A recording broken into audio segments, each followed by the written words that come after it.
Hello and welcome to my LCS wrap-up video, the final video of,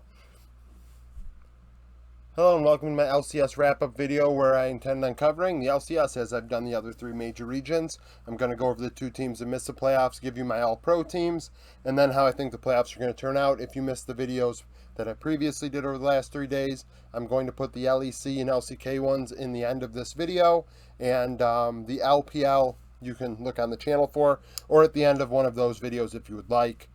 In the description, you'll see a link to the Discord. The Discord, we BS as the games are going on, do whatever you want to do. I put extra content there. If I have any, spreadsheets and things that I use for my power rankings and stuff, I'll post there, or the complete power rankings. I also will notify you of any uploads I do. I end up posting the links there. Stuff like that. Patreon is also in the description if you are an esports gambler or better. I'm hitting at about 70%, 69% when it comes to picking winners. So if you like that sort of stuff and you bet or gamble legally, maybe that is of use to you. But let's get into this. So, Dignitas, 10th place.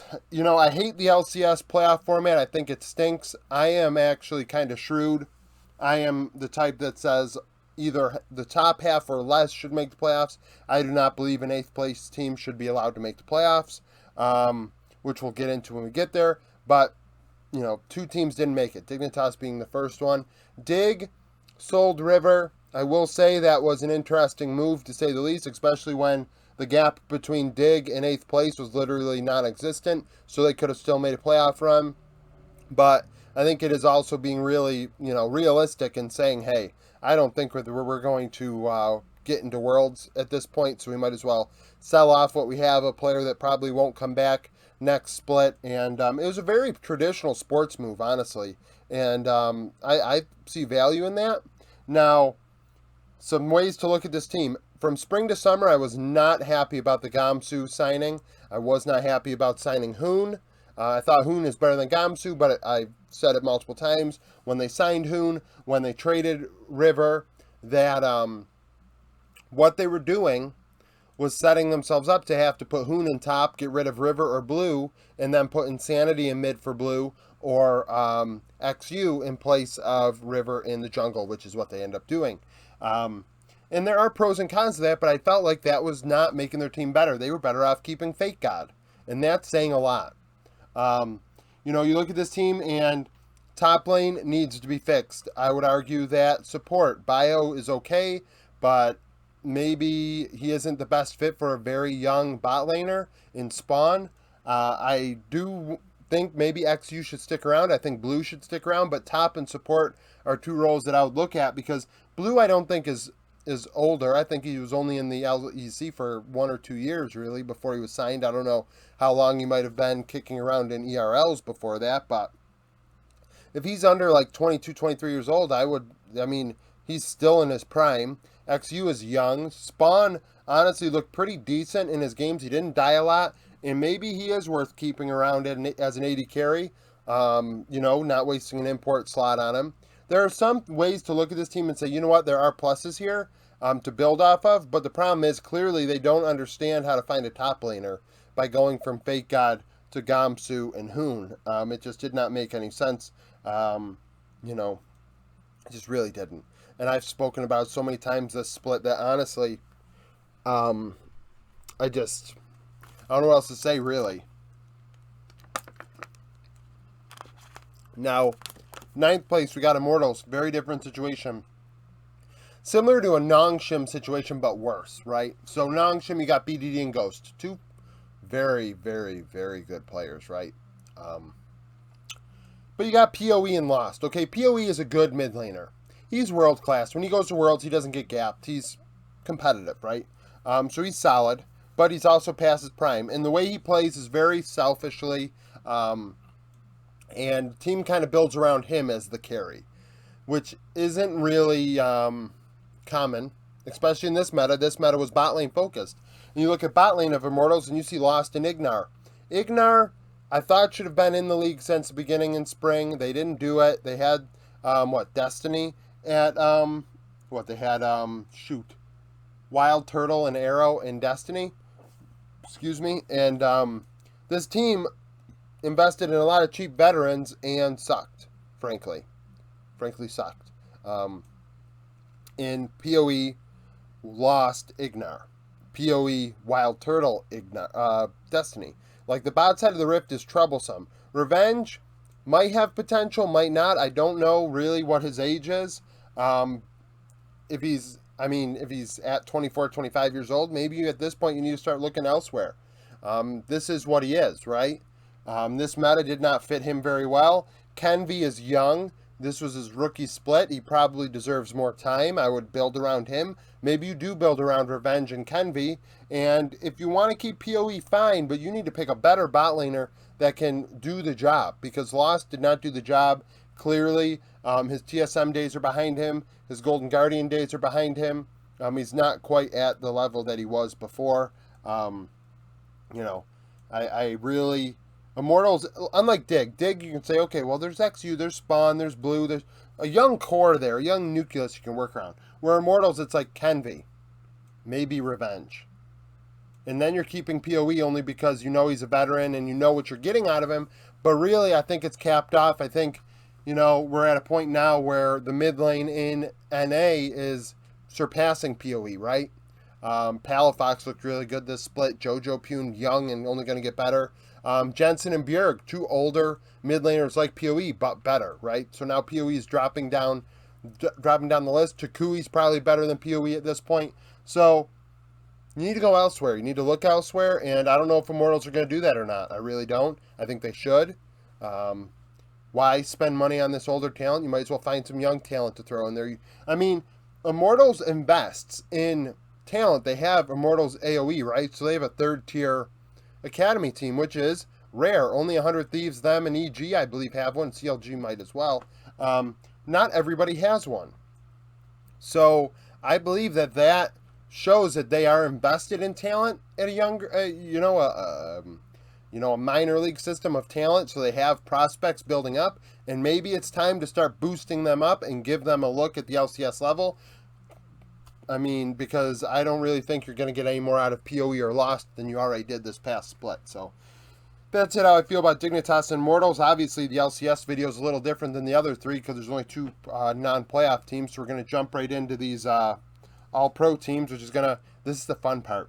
This is what upsets people. So we're going to preface this because I had to say it in the comments a lot yesterday, today or yesterday, which I'm fine with comments. Comments make the video they boost the video, which is good. And I like talking League. I love talking League. If you want to come in the Discord and talk League, talk League. So there are 12 different categories I look at, except for support. Support, we don't care how many kills you get. We don't care how much CS you get. Gold, crap like that does not matter, right? Actually, what I look at for supports I don't look anywhere else is like ward clearing, vision score, things like that. In addition to basic like KDA, KP, first blood participation, shit like that.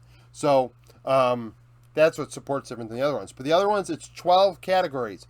Someone was talking about damage, because I mentioned damage yesterday and how I value a player that gets the player low with damage over the guy that last hits it. And I think that should make sense in general when I look at a player without looking at stats.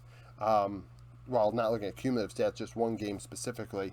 But damage is only 2 of the 12 categories. You've got, how is the player doing at 15 minutes when laning phase ends in their matchup? In CS differential, gold differential, XP differential. Do they get first blooded? All these stats are on Games of Legends, and I'm just utilizing what I see and interpreting the stats how I want to. Whether players get solo kills or not. Whether players are the victim of first blood. Stuff like that. Like all that stuff falls into it. So, that's that. Third team, top laner is Fudge from C9.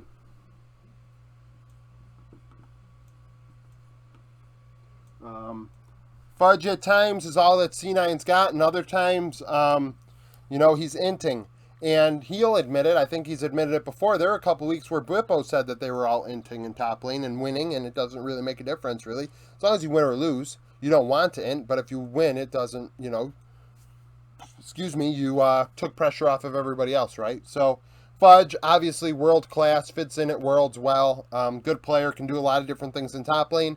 Coming off of a split where he played in mid, so maybe now he'll start getting better, heating up towards the end of the split, and into playoffs where he can really flourish. See how he is in best of fives. Obviously a really good player. It goes without saying. Third team jungle is Spica.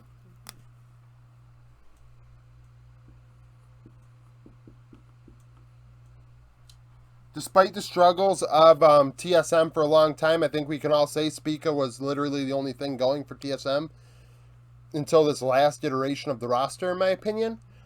Spica was carrying Huni and carrying Maple in the early parts of the split. Really, I mean, carrying Tactical and Mia. And towards the end, things got better. Instinct is not quite much of an upgrade over Tactical, in my opinion.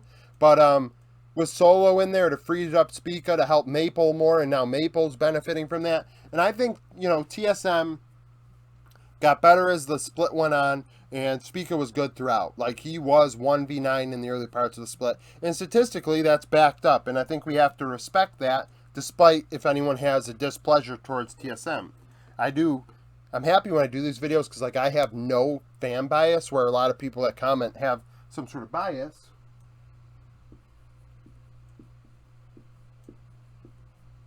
So I feel like it makes my takes clean, where theirs are a little, muddied.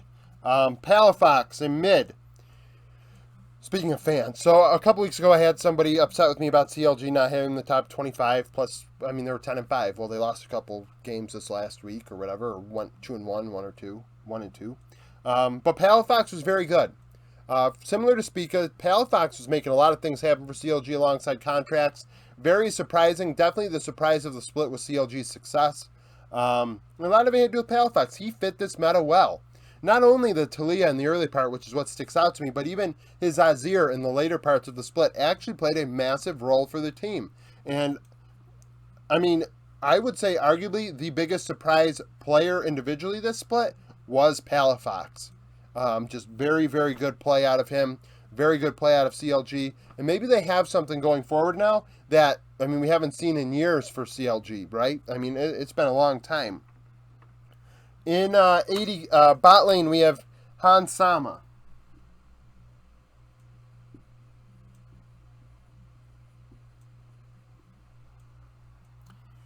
Not quite living up to what we had wanted, what they may have wanted coming from Rogue, paying big bucks for him. I'm sure people wanted him to be, the top-rated LCS bot laner, but it just wasn't the case. With the visa issues early on in the springtime and things like that, there were some issues with the team getting together, right? And there are a lot of voices on that team trying to make things happen. Maybe this meta didn't fit him as much as we would have liked. But in the end, he's very good. Very good player, high-level player, good laner, makes things happen. And statistically, he grades out as one of the top-rated bot laners. We just, it's kind of unfortunate and unfair to him to say it was disappointing because, I mean, the bar was set at the sky, right, with TL. Like, TL was supposed to be, well, I mean, they didn't end up like Vitality, right? They at least showed up and made playoffs. But not quite where we wanted him to be. Support.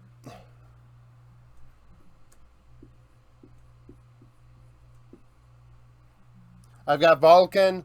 Over the split, I felt he got better. His champion pool got a little bit bigger. Thankfully, this meta may have forced him to play different things instead of just Nautilus, Leona, Tom Kench over and over again, which was hurting him at MSI. Hopefully this helps internationally at Worlds, because I really do believe that that's what really held EG back in the bot lane and in draft was Vulcan's champion pool. Obviously helping Danny grow, very good player. I mean, he keeps EG together. He's like a glue piece. And just solid all around. Very good player, right? Not much you can really say about supports. Except, like, the guy I have on the next team, I guess. Top lane, second team is Someday.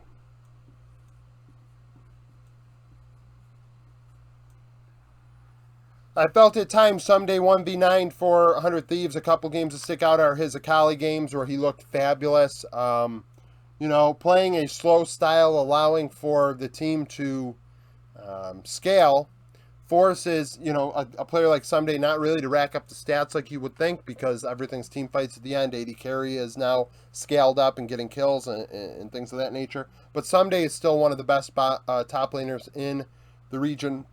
Excuse me. And I believe Bwippo included Someday, Impact, and Fudge all around the top in his own words during a hotline league. So I don't think Someday's out of place being a second team for top laner. 100 Thieves did very well this split, despite, some people not liking the way they play the game. And I don't really like the way they play the game either. I think they play it like Fred at Breon, but they're in a region that stinks by comparison to the LCK, so they get away with it. Where I feel like in the LCK, they would be like Fred at Breon. So, there's give and take there, right? It is what it is, right? You can only play against who you can on your schedule, right? Second team jungle is Blabber.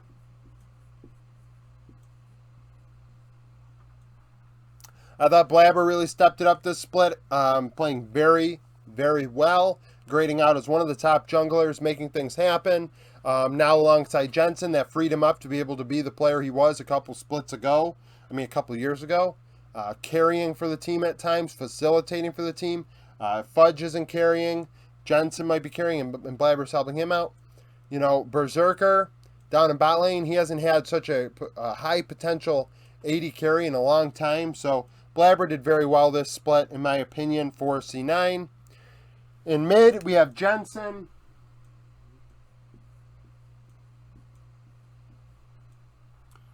Jensen, very solid player, does his job, came right back into the region and was one of the top 2 mid laners. Once again, it's like he didn't skip a beat, continues to perform at a high level, getting C9 to where they are. I really do believe that Jensen is world class. Does that mean he's top 10 in the world? No, but world class. As in when he goes to Worlds, he's not getting dumpstered in lane. He knows how to play to his matchup, lose with grace if he has to, but also win some matchups as well. And at the LCS level, he is dominant and continues to be. So Jensen, good player, makes things happen, knows his role on the team, knows what to do. Second place bot lane is Danny.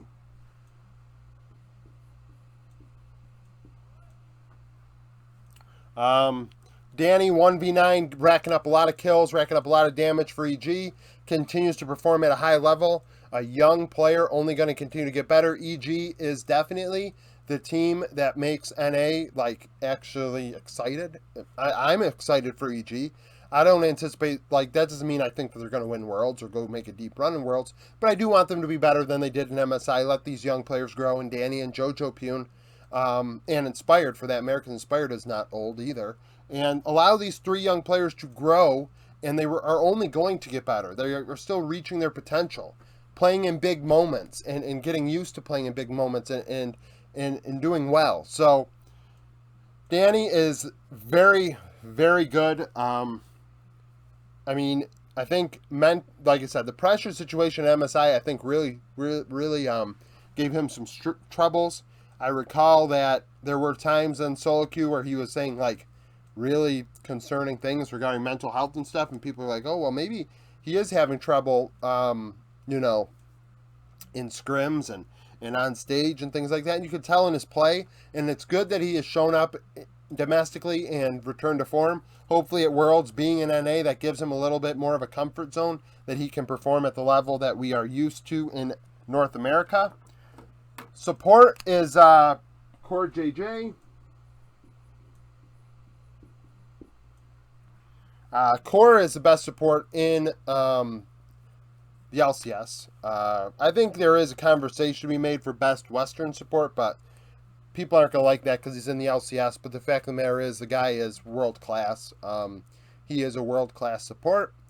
He's alongside Hansama, and they're doing work. They're doing their job. Core is great. Continues to be the glue that keeps TL together. Gets vision, clears wards, gets into fights, helps with first blood. KDA is solid. Core JJ, what's there not to say about Core? No one can say anything bad about Core JJ. They really can't. Say, oh, well, he inted there. Yeah, well, over the aggregate, the guy's played, what? How many games? You can find, nitpicks if you want to, but over the grand scheme of things, Core JJ is an 8 out of 10 every game. And you can't say that a lot about, a ton of supports. Top laner is Bwippo. Bwippo, 1v9 sometimes. I've been saying that a lot for a lot of players when they end up on here, because the fact of the matter is some of these teams aren't consistent at all. The LCS and LEC were not consistent at all. That's why the LEC wrap-up was the way it was yesterday, which upset some people. The fact of the matter is there are no elite teams, in my opinion, in the West this year in this split. Mad Lions made me think that, but then Mad Lions like really just crapped their drawers at the end of the split. G2 is the best of the West, but I do not think that they're even a top 10 team, unfortunately. So when we look at this, we say Bwipo. Well, Bwipo pulling out an Olaf here, a Shyvana there, a Swain, a Mordekaiser, just picks out anything. This guy is elite. He is the best Western top laner, and I say that soundly. I do not think that anybody is better. I think BB has a claim to be had there, but Bwipo is super, super talented. Definitely considered him for, MVP. Definitely considered him. The biggest gap in my rankings, the way I'm doing it, was top lane between Bwipo and Someday out of these 5 roles. So there is that as well, because I know people were talking about mid lane yesterday with the LEC and why is X player ranked here or not in the top 3. And I said, well, the gap between first and second was equivalent to second to seventh. If that just tells you how big of a gap Larson was ahead in that time. It's similar with top lane again this time around with the LCS. In the jungle, we have the MVP of the split, which is Inspired.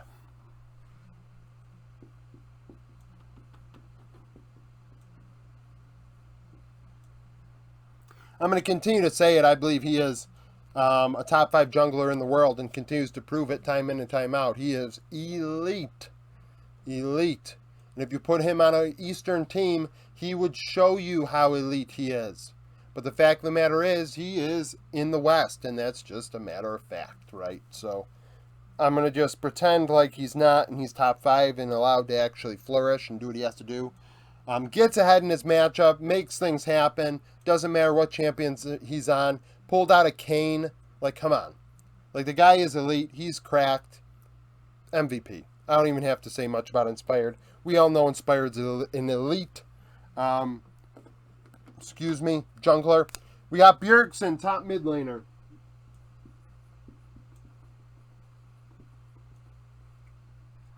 Where's JoJo? JoJo's laning numbers aren't great. That's because he's going into side lane and making things happen sometimes. Sometimes he's not making things happen. Sometimes he's dying and not making things happen. I mean, it's all close, right? Like, it's all opinion. Bjerg gets ahead in his matchup. That's because he's not moving around and roaming. True. Doesn't get into a lot of fights because he's in his lane roaming and getting ahead in his matchup. True. First blood and not dying. Good, right? Bjerg is a really good mid laner, continues to make things happen, similar to Jensen. In team fights, he plays a big role. Maybe sometimes we can call him out on some plays he didn't make, but most Western players, we can do that because Western players are not nearly perfect. Bjerg continues just to be a very, very good mid laner, one of the best in the West. Top player. Now we have this. Bot lane is the same team, and I got the red marker. You know what that means, right?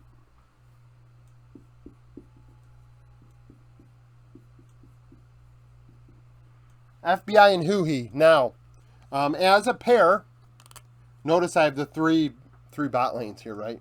It's not really as mixed as it was yesterday or the couple days before, and it's because, well, there's a gap. There's a gap after these 3. So, FBI and Huhi, because their team plays the way it does, it all falls on to them. It all falls on to them and closer, really. When you play late game and you scale, it's all up to the AD carry, and FBI follows through more often than not. We may not like the style of play they play. We may not agree with the record they end up with, but the fact of the matter is, the record is what it is, right? The stats say what they say.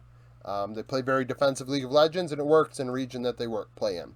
So when you're 1v9ing every game because you're waiting until the end to scale and to, not die, they do a great job not dying. He has a couple weird picks he pulls out, the set, for example. I think that, I think when everybody is all even and playing at their best, they aren't the best bot lane, but this past split overall, statistically and in my opinion, they played better than anybody else. So that is what it is. That's it. That is what it is, right? So comment down below with your opinions. We all have one. So this is where I am just like disgusted. The fact that there is 8 teams in the playoffs. There should be 5 or less. Well, 5 doesn't work. You do what did the LCS Light? They've got 5 teams in. Do it that way. They got first seed gets a bye. Right? Have first seed get a bye. There you go. So that's what I think.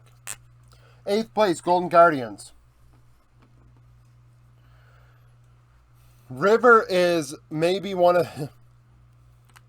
I think if River gets to be on a team that's actually as good as he is, he's like the second best jungler in the LCS. I think River is cracked. I think he is so good. And he is screwed on Golden Guardians. Golden Guardians making the trade, bringing in River. Very different jungler than Pridestalker. Pridestalker playing level up to 6, farm to 6, and then try and make something happen and carry the game. That didn't fit this meta, and it backfired on Golden Guardians. River is the opposite. He farms a bit, and then he makes things happen more than anybody else. He led the region in KP for junglers. So, very good player. But, a Blaze Olive, Licorice, Stixay, I don't even have to make a sound. I'm not even going to make a sound, right? They are not very good. They're not very good at all. How do I want to do these bottom 3? So, this is going to be interesting.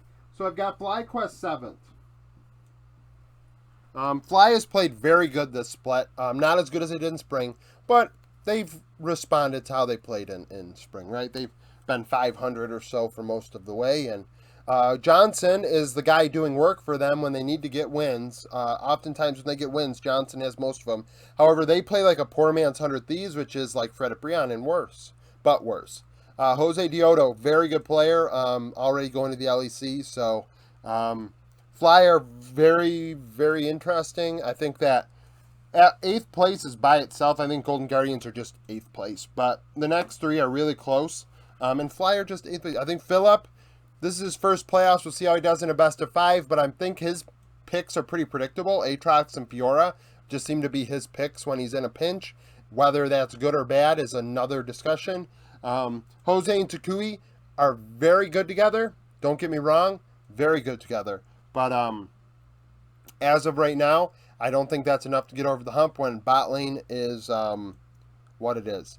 But I think these 3 teams are really close, so we have to keep that in mind. And now I'm going to upset my CLG fan because I have them 6th.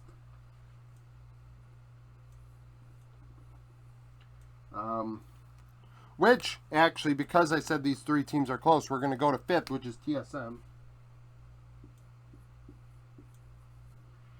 And they're going to be like, but CLG did so much better in the standings. Like, they're so much higher than TSM. Well, we have to think about this TSM iteration we have right now, right? Versus what it was before. Let's compare these two, TSM and CLG. Well, Solo versus Dokla. In a best of 5, I prefer Solo. I think Solo offers more. I think he can play Ornn for you. He can play Gangplank. Maybe he could play Jace if he had to, which Dokla can play. I wouldn't want to put him on Jace, but Solo is a weak side top laner that does his job very well, and that helps. That's really helping them because between these 3 teams, TSM has Maple, and I like Maple more than Palafox. In terms of a best of 5 situation, Maple has been at the highest level. Palafox is not, right? I don't believe Palafox has been to Worlds. Maple's been to Worlds since he was, 16 years old, year in and year out. So he's been in big moments. Spica's been playing very well. I think Spica and Maple get the job done. And then you have the bot lane of Instinct and Chime. I think Chime has actually played very well since coming up.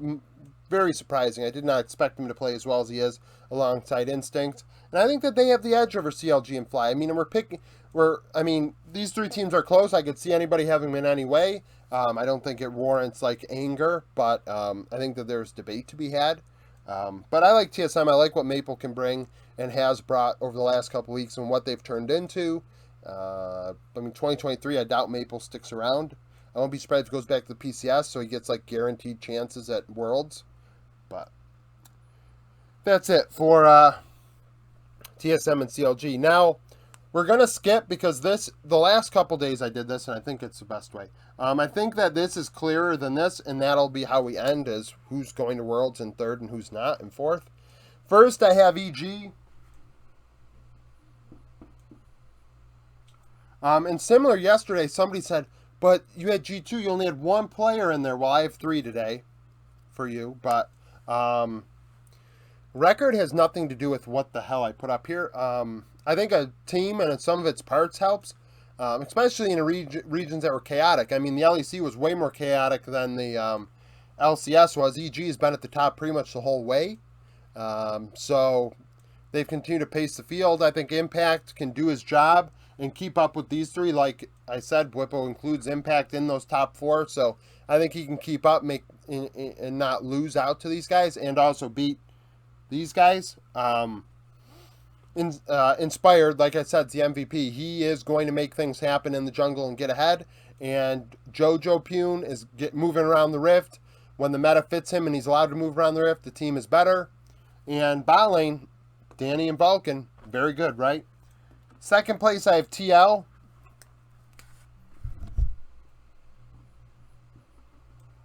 TL are predictable, but also not predictable because of Bwipo. Bjerg's picks are predictable. Like, he might pull out a zillion. Jensen might pull out a zillion too, but he might pull out a zillion, and it's like, oh, okay, well, we knew that could happen, right? But Bwipo has a Champion Ocean, which can make a massive difference in a best of 5. Now, when it comes against EG, I like EG better. I like EG's bot lane better, but I like Danny over Core, I guess, is what it comes down to in that impacting the game. Obviously, Core is a better player, but Danny can impact the game more because he's a bot laner. I don't know why I have to explain that, but I feel like I'll have to. So, TL, definitely above C9 and 100 Thieves, so I have third, fourth. Even though Santorin isn't quite at the level of Spica and Blabber, he actually fits this team very well. It reminds me of TL of yesteryear with Doublelift and Jensen, in that they, X-Smithy helped them. X-Smithy was their jungler, right? Or maybe even when you're thinking about Poe Belter and Doublelift, right? With X-Smithy in the jungle. I don't know. He just made things happen. He was able to spread out resources, and it helped the whole entire team. And Santorin fits that role now. He's not carrying. Like, if you put Inspired on TL, I think they're worse. I really do. I don't think that he fits what they need, where Santorin can help everybody. He's a better version of Gilius. Way better. For my Gilius fan. And mid lane Bjerg, obviously, I trust Bjerg in a best of 5, and the bot lane is solid, so TL are second. And then this is where things get tough. Who do I have third and fourth? C900 Thieves. Well, so, I like Blabber Jensen over closer Abadage. I do, but I like this bot lane a lot better than Berserker Sven, and that's more so Hui and Sven. I think Berserker is better than FBI. It's tough. It really is. Fudge and Someday. I think it's going to be down to the wire. It's going to be a matter of, is it the bot lane or is it the mid lane? And when you get it to a higher level like the LCK and LPL, it really does matter that it's a bot lane meta because the bot laners are so good, right? And they can actually take advantage of the opportunities that a bot lane meta presents, where the LCS, not so much, depending on who it is.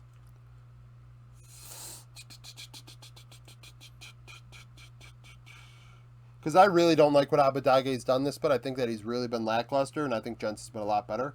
I think Blabber has been better than Closer, but the jungle role is definitely tight in the LCS. Someday and Fudge is a coin toss.